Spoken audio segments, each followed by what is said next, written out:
त्र्यंबक ज्योतिर्लिंग के प्रसंग में महर्षि गौतम के द्वारा किए गए परोपकार की कथा। उनका तप के प्रभाव से क्षय जल प्राप्त करके ऋषियों की अनावृष्टि के कष्ट से रक्षा करना, ऋषियों का छल पूर्वक उन्हें गोहत्या में फंसाकर आश्रम से निकालना और शुद्धि का उपाय बताना। सूत जी कहते हैं, मुनिवरों सुनो, मैंने सदगुरु व्यास जी के मुख से जैसी सुनी है उसी रूप में एक पाप नाशक कथा तुम्हें सुना रहा हूँ। पूर्व काल की बात है। गौतम नाम से विख्यात एक श्रेष्ठ ऋषि रहते थे, जिनकी परम धार्मिक पत्नी का नाम अहल्या था। दक्षिण दिशा में जो ब्रह्मागिरी है, वहीं उन्होंने 10,000 वर्षों तक तपस्या की थी। उत्तम व्रत का पालन करने वाले महर्षियों, एक समय वहां 100 वर्षों तक बड़ा भयानक अवर्षण हो गया। सब लोग महान दुख में पड़ गए। इस भूतल पर कहीं गीला पत्ता भी नहीं दिखाई देता था। फिर जीवों का आधारभूत जल कहाँ से दृष्टिगोचर होता। उस समय मुनि मनुष्य पशु पक्षी और मृग सब वहां से 10 दिशाओं को चले गए। तब गौतम ऋषि ने 6 महीने तक तप करके वरुण को प्रसन्न किया। वरुण ने प्रकट होकर वर मांगने को कहा। ऋषि ने वृष्टि के लिए प्रार्थना की। वरुण ने कहा, देवताओं के विधान के विरुद्ध वृष्टि न करके मैं तुम्हारी इच्छा के अनुसार तुम्हें सदा अक्षय रहने वाला जल देता हूँ। तुम एक गड्ढा तैयार करो। उनके ऐसा कहने पर गौतम ने एक हाथ गहरा गड्ढा खोदा और वरुण ने उसे दिव्य जल के द्वारा भर दिया तथा परोपकार से सुशोभित होने वाले मुनिश्रेष्ठ गौतम से कहा, महामुनि, कभी क्षीण न होने वाला यह जल तुम्हारे लिए तीर्थ रूप होगा और पृथ्वी पर तुम्हारे ही नाम से इसकी ख्याति होगी। यहाँ किए हुए दान, होम, तप, देव पूजन तथा पितरों का श्राद्ध सभी अक्षय होंगे। ऐसा कहकर उन महर्षि ने प्रशंसित हो वरुण देव अंतर्धान हो गए। उस जल के द्वारा दूसरों का उपकार करके महर्षि गौतम को भी बड़ा सुख मिला। महात्मा पुरुष का आश्रय मनुष्यों के लिए महत्व की ही प्राप्ति कराने वाला होता है। महान पुरुष ही महात्मा के उस स्वरूप को देखते और समझते हैं, दूसरे अधम मनुष्य नहीं। मनुष्य जैसे पुरुष का सेवन करता है वैसा ही फल पाता है। महान पुरुष की सेवा से महत्ता मिलती है और क्षुद्र की सेवा से क्षुद्रता। उत्तम पुरुषों का यह स्वभाव ही है कि वे दूसरों के दुखों को नहीं सहन कर पाते, अपने को दुख प्राप्त हो जाए इसे भी स्वीकार कर लेते हैं, किंतु दूसरों के दुख का निवारण ही करते हैं। दयालु, अभिमान शून्य, उपकारी और जितेंद्रिय ये पुण्य के 4 खंभे हैं, जिनके आधार पर यह पृथ्वी टिकी हुई है।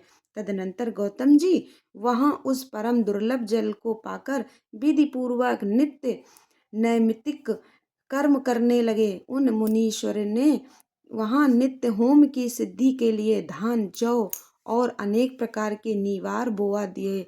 तरह तरह के धान्य, भांति भांति के वृक्ष और अनेक प्रकार के फल फूल वहां लहलहा उठे। ये समाचार सुनकर वहां दूसरे दूसरे सहस्त्रों ऋषि मुनि, पशु पक्षी तथा बहुसंख्यक जीव जाकर रहने लगे। वह वन इस भूमंडल में बड़ा सुंदर हो गया। उस अक्षय जल के संयोग से अनावृष्टि वहां के लिए दुखदायिनी नहीं रह गई। उस वन में अनेक शुभ कर्म परायण ऋषि अपने शिष्य, भार्या और पुत्र आदि के साथ वास करने लगे। उन्होंने काल क्षेप करने के लिए वहां धान बोआ दिए। गौतम जी के प्रभाव से उस वन में सब और आनंद छा गया। एक बार वहां गौतम के आश्रम में जाकर बसे हुए ब्राह्मणों की स्त्रियां जल के प्रसंग को लेकर अहल्या पर नाराज हो गईं। उन्होंने अपने पतियों को उकसाया। उन लोगों ने गौतम का अनिष्ट करने के लिए गणेश जी की आराधना की। भक्त पराधीन गणेश जी ने प्रकट होकर वर मांगने के लिए कहा।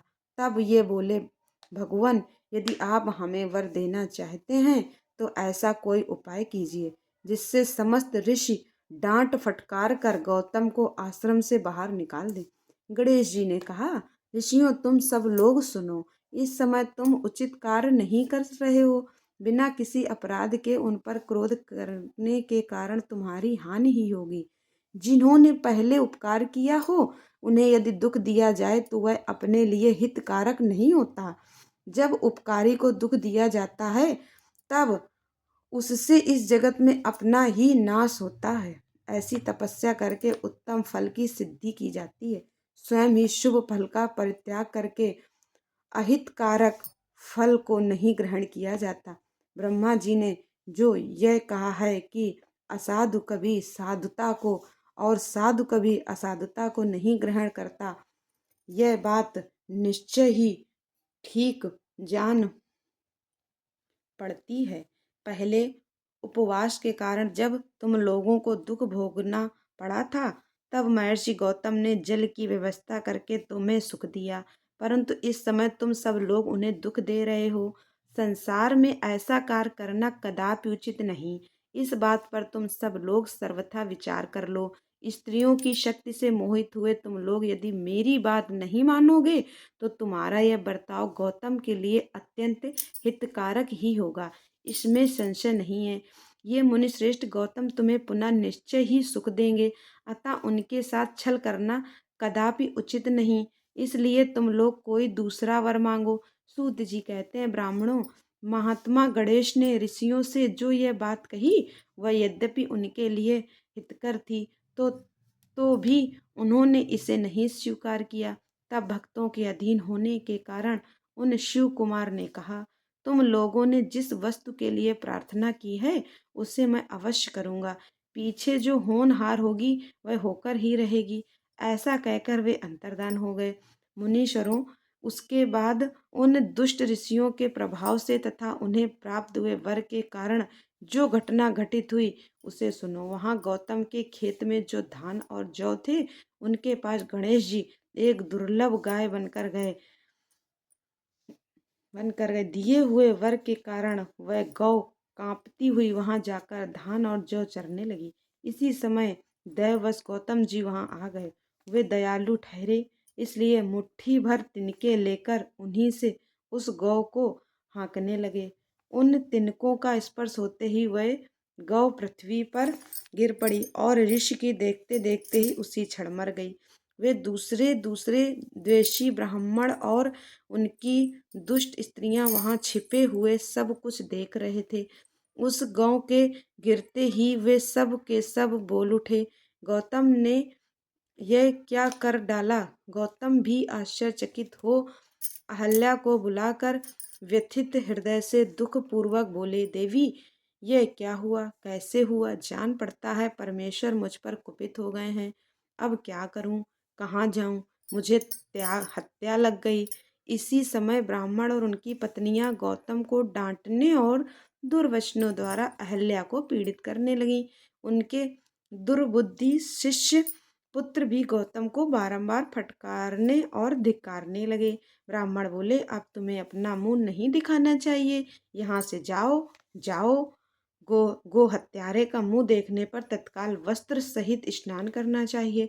जब तक तुम इस आश्रम में रहोगे तब तक अग्निदेव और पितर हमारे दिए हुए किसी भी हव्य कव्य को ग्रहण नहीं करेंगे। इसलिए पापी गो हत्यारे, तुम परिवार सहित यहाँ से अन्यत्र चले जाओ, विलंब ना करो। सूत जी कहते हैं, ऐसा कहकर उन सब ने उन्हें पत्थरों से मारना आरंभ किया। वे गालियां दे देकर गौतम और अहल्या को सताने लगे। उन दुष्टों के मारने और धमकाने पर गौतम बोले, मुनियों, मैं यहाँ से अन्यत्र जाकर रहूंगा। ऐसा कहकर गौतम उस स्थान से तत्काल निकल गए और उन सबकी आज्ञा से एक कोस दूर जाकर उन्होंने अपने लिए आश्रम बनाया। वहां भी जाकर उन ब्राह्मणों ने कहा, जब तक तुम्हारे ऊपर हत्या लगी है तब तक तुम्हें कोई यज्ञ यागादि कर्म नहीं करना चाहिए। किसी भी वैदिक देव यज्ञ या पितृयज्ञ के अनुष्ठान का तुम्हें अधिकार नहीं रह गया है। मुनिवर गौतम उनके कथानुसार किसी तरह एक पक्ष बिताकर उस दुख से दुखी हो बारंबार उन मुनियों से अपनी शुद्धि के लिए प्रार्थना करने लगे। उनके दीन भाव से प्रार्थना करने पर उन ब्राह्मणों ने कहा, गौतम, तुम अपने पाप को प्रकट करते हुए 3 बार सारी पृथ्वी की परिक्रमा करो, फिर लौटकर यहाँ 1 महीने तक व्रत करो। उसके बाद इस ब्रह्मागिरि की 101 परिक्रमा करने के पश्चात तुम्हारी शुद्धि होगी। अथवा यहाँ गंगा जी को ले आकर उन्हीं के जल से स्नान करो तथा 1 करोड़ पार्थिव लिंग बनाकर महादेव जी की आराधना करो। फिर गंगा में स्नान करके इस पर्वत की 11 बार परिक्रमा करो। तत्पश्चात 100 घड़ों के जल से पार्थिव शिवलिंग को स्नान कराने पर तुम्हारा उद्धार होगा। उन ऋषियों के इस प्रकार कहने पर गौतम ने बहुत अच्छा कहकर उनकी बात मान ली। वे बोले, मुनिवरों, मैं आप श्रीमानों की आज्ञा से यहाँ पार्थिव पूजन तथा ब्रह्मागिरि की परिक्रमा करूँगा। ऐसा कहकर मुनिश्रेष्ठ गौतम ने उस पर्वत की परिक्रमा करने के पश्चात पार्थिव लिंगों का निर्माण करके उनका पूजन किया। साध्वी अहल्या ने भी साथ रहकर वह सब कुछ किया। उस समय शिष्य प्रशिष्य उन दोनों की सेवा करते थे।